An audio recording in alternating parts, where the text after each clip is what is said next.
Okay, reading 64, credit analysis for corporate issuers. तो दिवाली के पहले संडे मैंने क्रेडिट रिस्क का चैप्टर करवाया था, बराबर। क्रेडिट रिस्क होता है पैसा वापस ना आए, राइट, और पैसा वापस ना आए दैट इज डिफॉल्ट, बट उसके अलावा भी अगर डाउनग्रेड हो गया तो वो भी रिस्क है। वो सारी चीजें we have discuss all those things. कल मनन सर ने क्रेडिट एनालिसिस फॉर गवर्नमेंट करवाया होगा, राइट, मतलब जो सॉवरेन बॉन्ड्स होते हैं, राइट, उसमें क्या क्या चीजें ये लोग देखते हैं। आज का ये जो चैप्टर है वो कॉर्पोरेट इश्यूअर्स, मतलब जो कंपनीज का क्रेडिट रेटिंग होता है, जो कंपनीज का क्रेडिट रेटिंग होता है उसमें क्या क्या चीजें देखी जाती है, ठीक है। So it starts off by saying that analysts will use both qualitative and quantitative factors. और बहुत सारी बार क्रेडिट रिस्क में क्वांटिटेटिव के मुकाबले क्वालिटेटिव ज्यादा या इतना ही इंपॉर्टेंट होता है, ठीक है। तो you will be very careful about the qualitative factors. So qualitative factors include business model, degree of competition, business risk and quality of its corporate governance.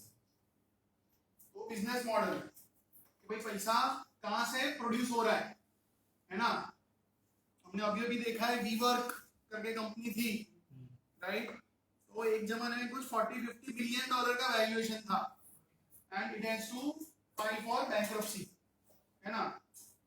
तो बिजनेस मॉडल सस्टेनेबल है कि नहीं है।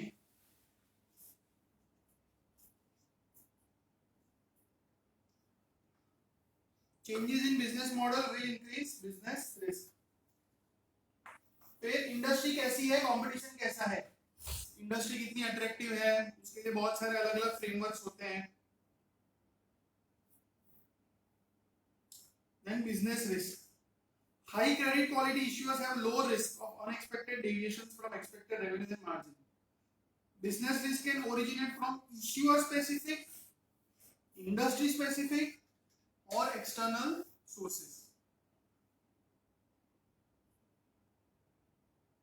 फिर corporate governance, तो sufficient processes in place relating to fair and legal treatments of debt holders. Generally when we say corporate governance, perspective is of shareholders, but in credit risk perspective is of bondholders, right. Specific concerns include debt governance and accounting policies. तो कैसे governance क्या है पढ़ो एक बार।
तो क्या लिखा है कि for unsecured issuers likely that covenants are primarily affirmative, मतलब ये चीज करने की। Analyst must assess the potential for management to issue additional debt that would dilute the claims of existing debt holders. और जो थोड़ी खराब क्वालिटी वाले होंगे, high yield issuers, they are likely to have negative covenants. मतलब ये चीज नहीं कर सकते, उससे फ्लेक्सिबिलिटी कम हो जाती है. So your analysts need to assess the past action of management for evidence of preferential treatment of equity investors over debt. अगर ऐसा हुआ है तो it's a negative, right? और accounting policies में fraud is obvious concern, aggressive accounting policies है तो भी तकलीफ है. फिर off balance sheet financing, कई बार लीज से ऐसा कुछ कर लिया है जो बैलेंस शीट पे नहीं है, या some other methods, so those are red flags. Heavy preference for capitalizing rather than immediately expensing, मतलब खर्चे आप P&L के बदले बैलेंस शीट में डाल रहे हो, right, to overstate the profits, तो ये भी एक प्रॉब्लमेटिक साइन है. Frequently changing auditors, think Byju's, right, Adani, Byju's, बराबर, तो again it's a negative sign. Chief financial officer, think Byju's, right, Vedanta का सीएफओ बायजू में आया था, 6 महीने में वापस वेदांता चला गया. वेदांता पहले से माशाल्लाह गिना जाता है, राइट, तो वेदांता का भी बायजू में नहीं चला, तो बायजू तो मतलब किस लेवल का होगा. ठीक है, so these are all the qualitative factors. फिर क्वांटिटेटिव में तो बहुत सारा आएगा, सारे रेशियोज और वो सब आएगा. So estimating future financial statements and cash flows to identify key factors driving the probability of default and loss given default. और वो सब कैसे चेंज होगा इकोनॉमिक साइकिल के साथ.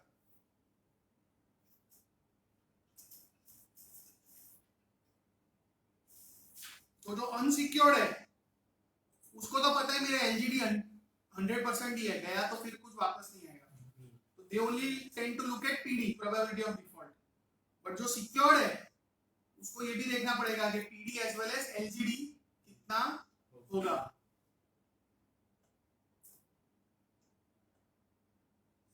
फिर quantitative analysis can be performed on a top down और bottom up और बोथ.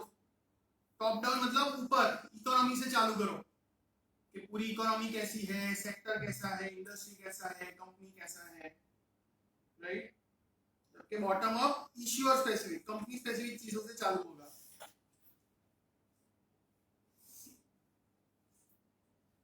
हाइब्रिड मतलब बोथ. अच्छा, फिर ये अच्छा लिखा है, all else equal companies are determined to be of higher credit quality if issuer has strong operating profit EBIT and recurring revenues, right. ये सपोज मेरे बिजनेस में भी कि अगर ऐसे स्टूडेंट्स हैं मेरे पास कि जो सालों साल आते हैं, फेल होते हैं लेकिन जैसे किसी ने मेरे साथ कैट किया, फिर उसी ने CFA किया, फिर L1 से L2 किया, तो that's a very strong sign कि आपके कस्टमर्स आपके पास वापस आ रहे हैं. So that's a good characteristic, right. तो मैन्युफैक्चरिंग और उसमें भी बहुत सारे ऐसे रेगुलर कस्टमर्स कंपनीज के होते ही हैं जिसके रिपीट ऑर्डर आते ही रहेंगे. फिर obviously low levels of leverage, तो अच्छा ही है. Less reliance on debt, high coverage of debt service payments with periodic income. अगर डेट है तो उसका सर्विसिंग के लिए अपने पास काफी कैश फ्लो अवेलेबल है. And high levels of liquidity to meet short term debt payments. Okay,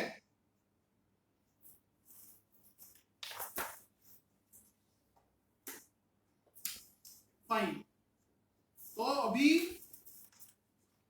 we are looking at financial ratios जो खास क्रेडिट एनालिसिस में यूज होते हैं, और वो तो डिटेल में तो इसमें आएगा ही आपका एफएसए में. तो यहाँ इन लोगों ने थोड़ा इंट्रोडक्शन भी दिया है अलग अलग चीजों का. तो पहला लिखा है EBITDA, earning before interest, tax and depreciation. तो एबिट होता है वो ऑपरेटिंग इनकम है, एबिटा मतलब operating income plus depreciation amortization, मतलब it is used as a proxy for the earning capacity of the business, कि बिजनेस कितना कैश फ्लो जनरेट कर सकता है, although it is not a perfect proxy for cash flow, but फिर भी idea आता है।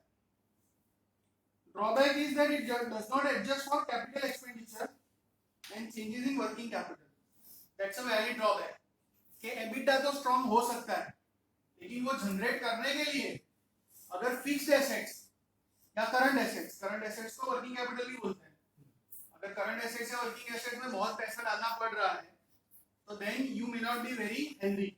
सपोज मुझे मेरा बिजनेस बढ़ाना है, राइट, एबिटा मेरा अच्छा करना है, और इसके लिए मैं कस्टमर्स को ऐसा बोलूं कि हाँ एडमिशन ले लो, पहले तो आपको 20% ही भरना है, ठीक है, बाद में फिर 6 महीने पे और 20% भरना, फिर और 20% भरना, राइट, तो दैट मींस मेरे रिसीवेबल्स बहुत बढ़ जाएंगे, मेरे रिसीवेबल्स बहुत बढ़ जाएंगे, मतलब वर्किंग कैपिटल में मैं बहुत इन्वेस्ट कर रहा हूं, जबकि रेवेन्यू एबिटा सब बढ़ जाएगा, if I am straight away recognising the revenue, right. By the way Byju ऐसा करता है, राइट, बायजू भैया क्या करते थे कि कस्टमर को पैकेज बेचते थे, पैकेज 2 साल का, पेरेंट्स को बोलते थे अरे टेंशन क्यों लेते हो सर, आपको तो हर मंथ भरना है, नहीं भरना है बंद कर देना, राइट, और करता ऐसा था कि साइन करवा के उससे वो लोन एग्रीमेंट साइन करवाता था कि if I am signing up तो एक्चुअली मैंने 2 साल का लोन ले लिया, समझ में आया, तो बायजू को एक साथ 2 साल का पैसा मिल गया लोन वाली कंपनी से, और फिर पेरेंट्स को 2 साल लोन भरना है, तो तीसरे चौथे महीने जब उनको कैंसिल करना था तब उनको पता चलता था कि तुम तो लोन ले रहे हो और आप ऐसे कैंसिल नहीं कर सकते, तो ऐसे बहुत सारे झोल थे।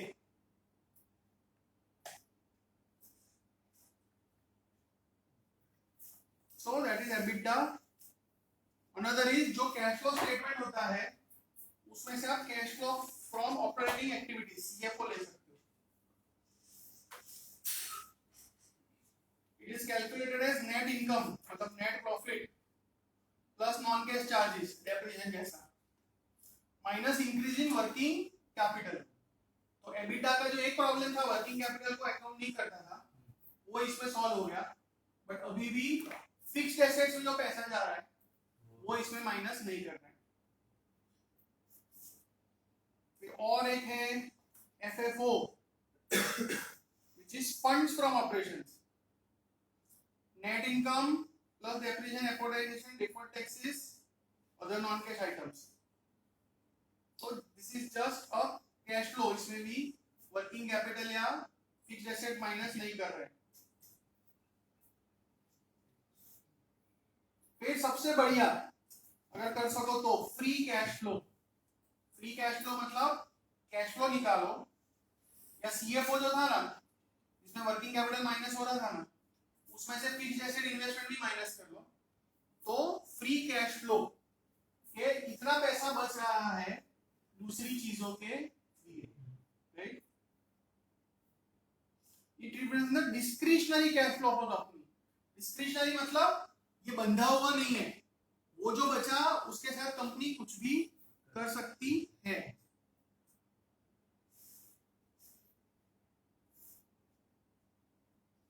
And retain cash flow it is operating cash flow minus dividends. तो ऑपरेटिंग कैश फ्लो जो है उसमें से जो वापस कर दिया वो माइनस करो। ऑपरेटिंग कैश फ्लो में क्या लेने का वो डिपेंड करेगा।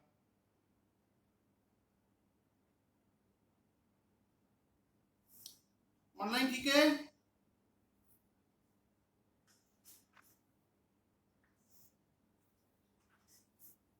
Online all of you fine. फिर फिगर में दिया है common credit ratios. EBIT margin, margin generally always as a percentage of revenue होता है, बराबर, हायर द बेटर। फिर EBIT to interest, again higher the better. Debt to EBITDA lower the better, और RCF retain cash flow to net debt. Net debt मतलब debt में से cash minus कर लो,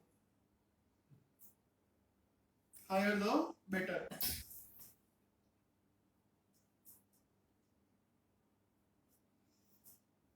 तो नेक्स्ट एग्जांपल कॉम्प्रिहेंसिव दिया है, वो पढ़ो, अपने करते हैं सॉल्व।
सब में आगे सॉल्व करा तो इजी है, एग्जांपल में आगे सॉल्व करा तो इजी है। हां लेट करती है, नॉट क्लियर हो जाता है जल्दी।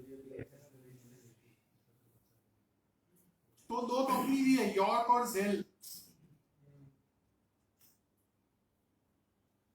Using profitability, coverage and leverage ratios, मतलब सारे के सारे कर दिए, right. So let us do for York.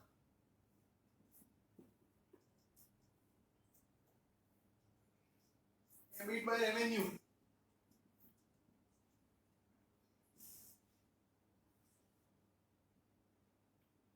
तो यॉर्क का EBIT दिया है 550,000 upon revenue is 2.2 million।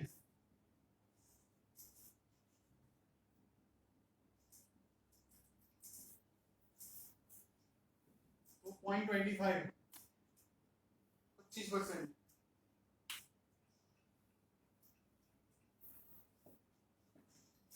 Jail का 0.205 आ रहा है। So York is better.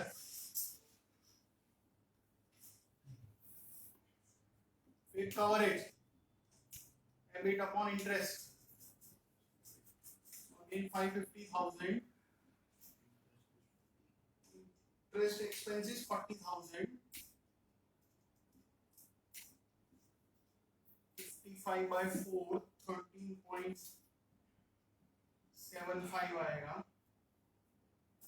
इसका 14.1 है, तो यहाँ पे ये ज्यादा अच्छा है, मार्जिनल बट ज्यादा अच्छा है ना।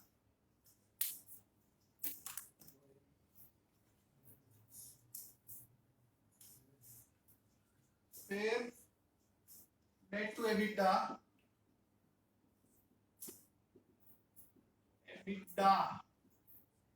EBITDA डायरेक्टली नहीं दिया है, EBIT 550,000 प्लस डा 220,000 और लॉट का डेट कितना है 1.9 मिलियन।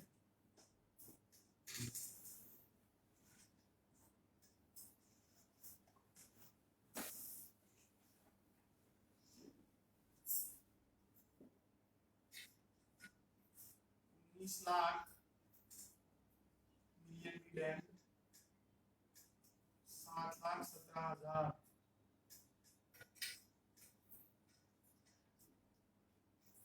तो this is coming out to be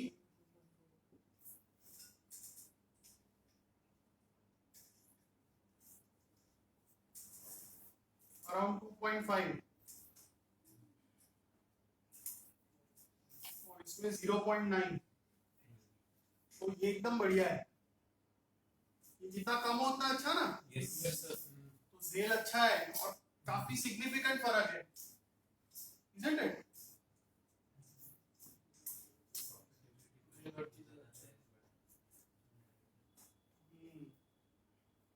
और फिर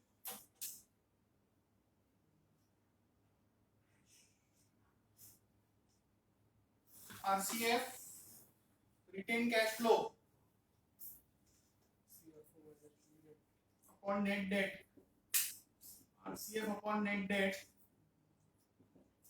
तो RCF में लोग क्या करते हैं, कैश फ्लो ले लेने का 3 लाख दिया है, उसमें से डिविडेंड माइनस करने का 30,000 और नीचे total date minus cash and marketable.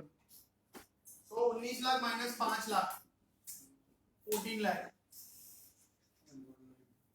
So 2,70,000 by 14 lakh is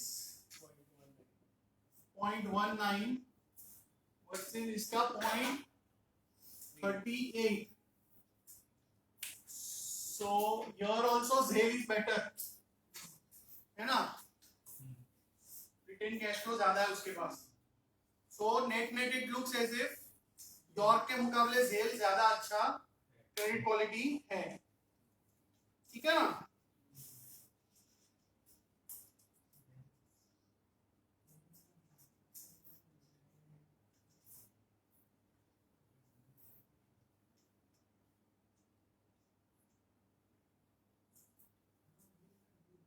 online fine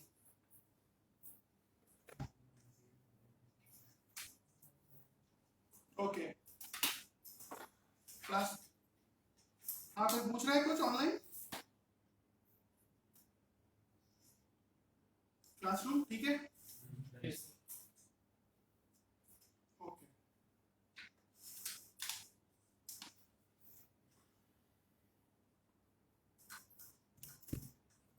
अच्छा अभी सीनियरिटी रैंकिंग्स। तो जो कंपनी बॉन्ड निकालती है वो बहुत अलग अलग टाइप के बॉन्ड होते हैं, राइट? अलग अलग क्लेम्स होते हैं, अलग अलग सीनियरिटी होती है।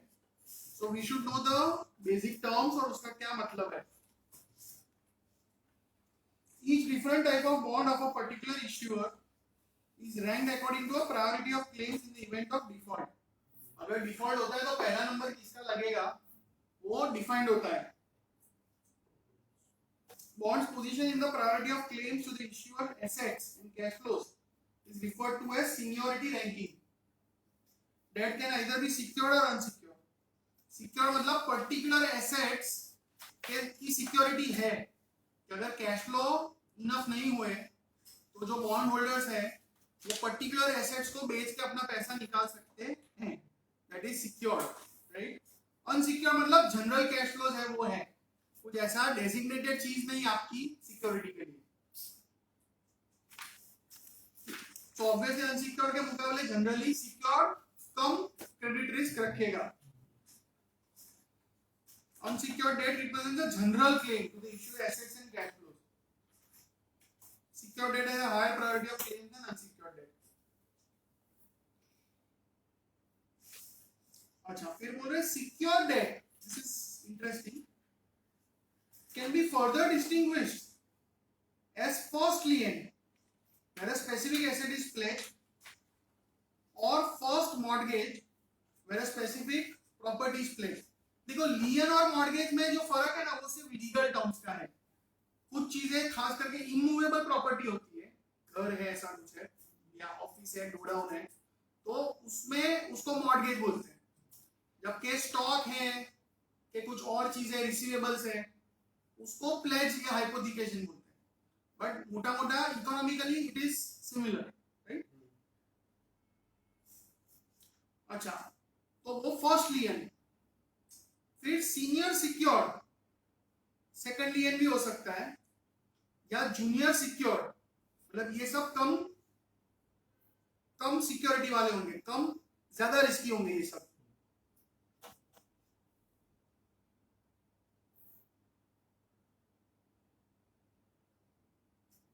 Unsecured debt is further divided into senior, junior and subordinated gradation. मतलब देखो ओवरऑल है ना, कभी भी सीनियर नाम आए तो कम रिस्क, जूनियर नाम आए तो ज्यादा रिस्क, सबऑर्डिनेट नाम आए तो ज्यादा रिस्क, सिक्योर्ड नाम आए तो कम रिस्क, अनसिक्योर्ड नाम आए ज्यादा risk. The highest rank of unsecured debt is senior unsecured. Subordinated debt ranks below other unsecured debt. तो देखो वो 7 आपको हायरार्की दी हुई है, प्रायोरिटी का लिस्ट दिया हुआ है, वो पढ़ो.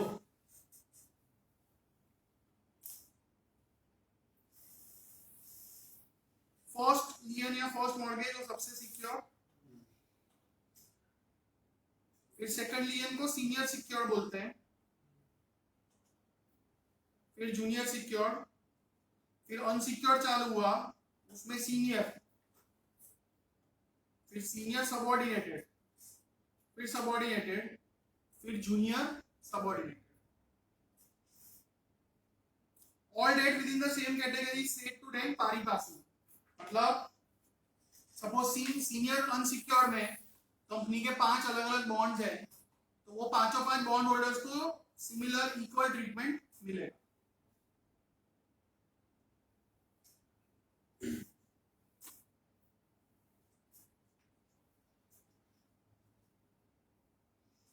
अच्छा, any senior secured claims that are not made by the value of collateral upon which they are secured will automatically rank pari passu with senior unsecured claims in the bankruptcy process.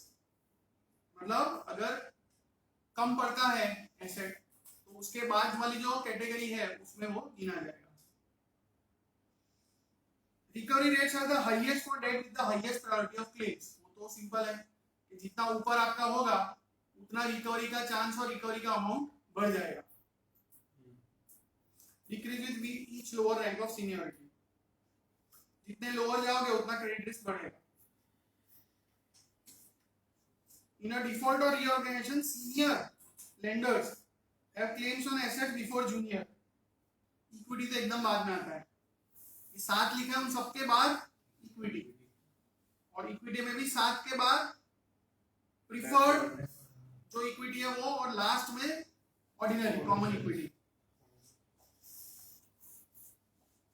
लेकिन ये सब जो बातें वो paper पे, एक बार बात court में चली गई तो ये लिखा है ना कि a strict priority of claims however is not always applied, because then when the court process starts there will be lot of negotiation, और सबका ऐसा फिर ट्राई होगा कि हो सके उतना अपना पैसा जल्दी निकले. राइट, सपोज 1 2 3 4 5 6 7 मेरा नंबर 3rd पे है, राइट, लेकिन I might be negotiating with 5th और 6th कि कुछ साथ में करते हैं जल्दी पैसा वापस आए, तो उसमें फिर outcomes are defined by legal process and negotiation. In many cases, lower priority debt holders may get paid even if senior debt holders are not paid in full, in order to accelerate the bankruptcy process. तो fast करने के लिए कई सारे फिर permutation combination हो सकते हैं जिसमें ये प्रायोरिटी मेंटेन नहीं होगा. Bankruptcies can be costly and take a long time to settle, during which the value of a company's assets could deteriorate due to a loss of customers and key employees. वही legal expenses found. तो इसके कारण सबको जल्दी होती है settle करने का। अच्छा, फिर rating agencies rate both the issuer and the debt issue. मतलब दो रेटिंग होते हैं, एक तो कंपनी का रेटिंग और कंपनी जो बॉन्ड इश्यू कर रहा है उसका rating, right. Issuer credit ratings are called corporate family ratings, CFR. और ये याद रखना कि वो किसके ऊपर होता है कि उनका सीनियर अनसिक्योर्ड डेट है ना, मतलब टाटा स्टील है तो टाटा स्टील का सीनियर अनसिक्योर्ड डेट वो मान लो BB है, तो टाटा स्टील का खुद का रेटिंग भी BB। अब टाटा स्टील शायद एकदम कोई जूनियर अनसिक्योर्ड कुछ लाए तो उसका रेटिंग BB से खराब भी हो सकता है। एकदम कोई फर्स्ट मॉर्गेज वाला लाए तो BB से अच्छा भी हो सकता है पर्टिकुलर बॉन्ड का। लेकिन कंपनी का रेटिंग और ये जो पर्टिकुलर बॉन्ड है सीनियर अनसिक्योर्ड, वो दो सेम होंगे। Issue specific ratings are called corporate credit ratings. तो याद रखना ये टर्म कि कंपनी का रेटिंग मतलब कॉर्पोरेट फैमिली रेटिंग और बॉन्ड का रेटिंग मतलब कॉर्पोरेट क्रेडिट रेटिंग।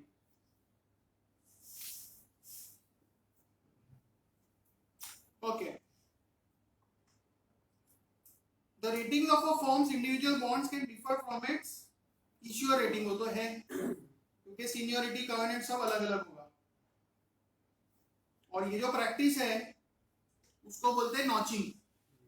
कंपनी का रेटिंग अलग और बॉन्ड इश्यू का रेटिंग अलग, दैट इज कॉल्ड नॉचिंग। फिर दूसरा फैक्टर है वो स्ट्रक्चरल सबऑर्डिनेशन।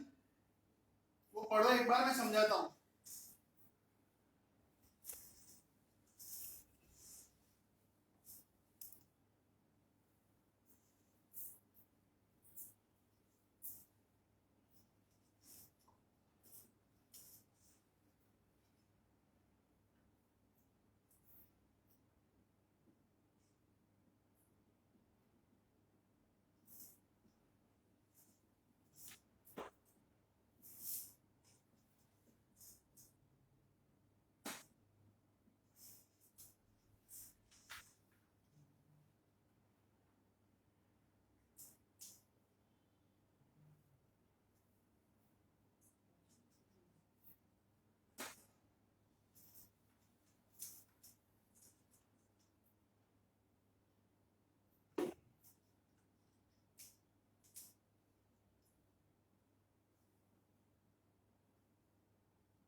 तो स्ट्रक्चरल सबऑर्डिनेशन मतलब कभी कभी होल्डिंग कंपनी होता है, मतलब होल्डिंग कंपनी पेरेंट होगा और उसके नीचे सब्सिडियरी होगा। होल्डिंग कंपनी का भी डेट होगा, सब्सिडियरीज का भी डेट होगा।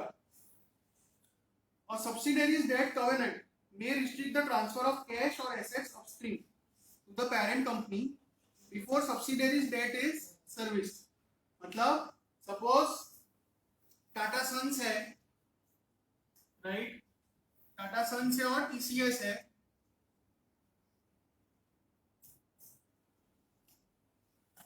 Tata Sons is the parent और टीसीएस है, टीसीएस के बॉन्ड्स है और टीसीएस के बॉन्ड्स में कवेनेंट है जो बोलते हैं कि इनको पैसा मिल जाए उससे पहले TCS cannot send its cash to Tata Sons, right. ऐसा कवेनेंट हो सकता है। such a case, even though the parent company's bond are not junior to subsidiaries bond, the subsidiaries bonds have a priority claim to the subsidiaries cash flow. So parents bonds are effectively subordinated to subsidiaries bond. मतलब इसके भी bond है और इसके भी bond है, right? Let us say these are bonds A, these are bonds Z. तो A is safer than Z क्योंकि कवेनेंट्स ऐसे हैं कि टीसीएस का पैसा पहले बॉन्ड ए को ही जाएगा, उसके बाद ही टाटा सन्स और टाटा सन्स के थ्रू बॉन्ड जेड को जा सकता है. मतलब although there is no direct link but still we would say कि A is junior, sorry Z is junior to A. This is called structural subordination क्योंकि कवेनेंट्स ऐसे डाले. उल्टा भी हो सकता है कि कवेनेंट में ऐसा कुछ नहीं होगा, इसके कवेनेंट में ऐसा कुछ नहीं है, राइट? और इसके कवेनेंट में ऐसा है कि जरूरत पड़ी तो टाटा सन्स टीसीएस के कैश फ्लो यूज कर सकता है. तो पूरा उल्टा हो जाएगा कि now A is structurally subordinated to Z. तो फिर जेड का रिस्क कम है और ए का ज्यादा है. तो इसलिए अगर आपको क्रेडिट रिस्क निकालना है तो सब्सिडियरी में क्या चल रहा है, क्या कवेनेंट्स है, बहुत सारी चीजें आपको ध्यान रखना पड़ेगा. ठीक है? Online understood?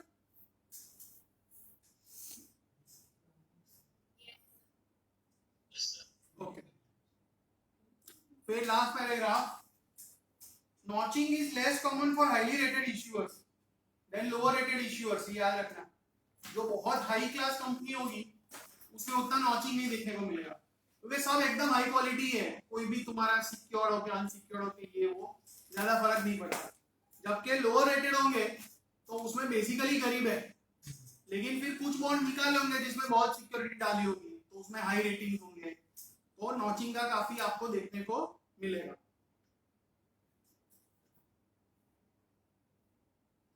For firms with high overall credit ratings, differences in expected recovery rates among individual bonds are less important. So their bonds might not be notched at all. Notching हो भी नहीं बहुत high quality में. For firms with higher probability of default, differences in expected recovery rates among the firm's bonds are more significant. High quality है तो default का सवाल ही नहीं आने वाला है. अब default का सवाल ही नहीं आएगा तो बोले secured है कि नहीं है कि कौन सा नंबर है, those things are not very relevant. तो नॉचिंग का कोई मतलब नहीं. लेकिन अगर लोअर रेटेड है तो पूरे डिफॉल्ट तो हो जाएगा. अब डिफॉल्ट होगा तो किसके हाथ में क्या आएगा वो सब देखना जानना बहुत इंपॉर्टेंट है और सबके हाथ में कुछ अलग अलग आ सकता है. तो उसमें नॉचिंग इंपॉर्टेंट हो जाता है. So notching is more likely for issues with lower credit worthiness in general. Okay, देखो अभी है ना, इन लोगों ने क्या कर दिया है, ये चैप्टर्स छोटे छोटे बना दिए. What it also means is that ज्यादा डिटेल में आपको और हमको पढ़ना पड़ेगा. समझ में आ रहा है? So register that change. ये पहले क्या था कि एक ही चैप्टर में सब दिया था तो इट्स फाइन, माइनर चीजें मिस आउट अगर हो जाए उतनी इंपॉर्टेंट नहीं थी. अभी क्या है, they have made every chapter very compact, लेकिन फिर उसके अंदर जो जो भी है वो आपको ध्यान रखना पड़ेगा. ठीक है, कर लो क्विज.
करा क्या हो रहा है?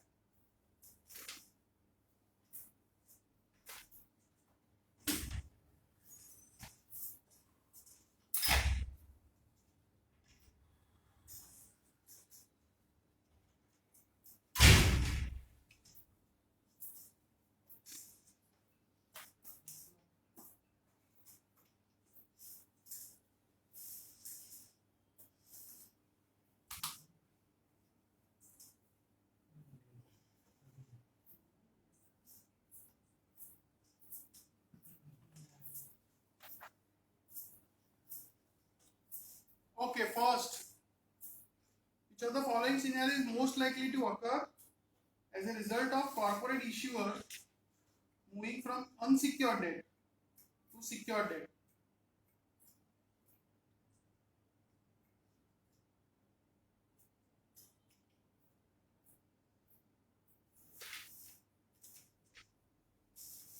बी तो नहीं आएगा,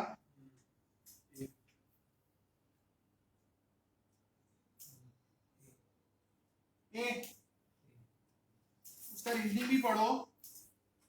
Offering secured debt, issuer may attract investment from investors that would otherwise not invest because पहले रेटिंग गंदा होगा, अभी अच्छा रेटिंग मिलेगा तो नए टाइप के इन्वेस्टर्स आपको मिल सकते हैं. The absolute priority of claims in bankruptcy might be violated because creditors negotiate a different outcome. Notching is best described as a difference between issue and issue. ठीक है.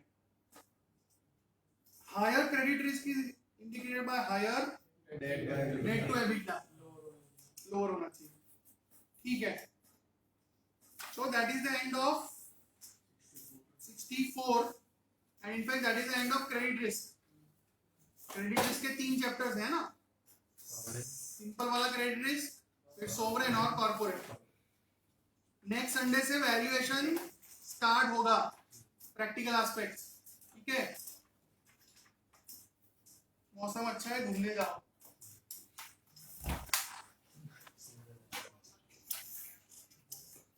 नेक्स्ट संडे प्रैक्टिकल टॉपिक चालू होंगे. Fixed income, yes.